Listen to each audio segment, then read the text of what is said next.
लाल पियर के राम रबाओ जे पाने पात छाड़ला हे ओ जे पाने पात्र छाड़ल हे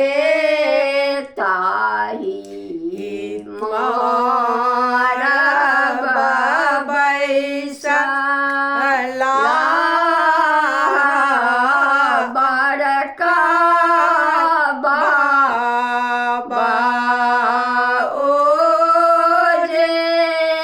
जांगा जोरी आइहा बदादी हे ओ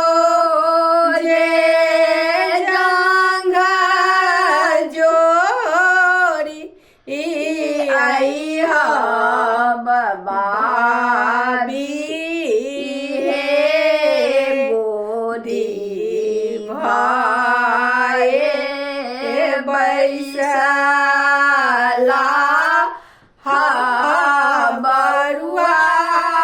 बरुआ बाबा लाल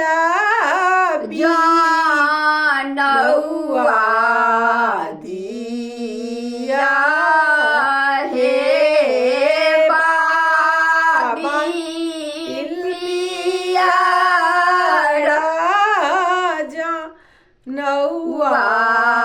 दिया हे मारा बाई घृता ढारकी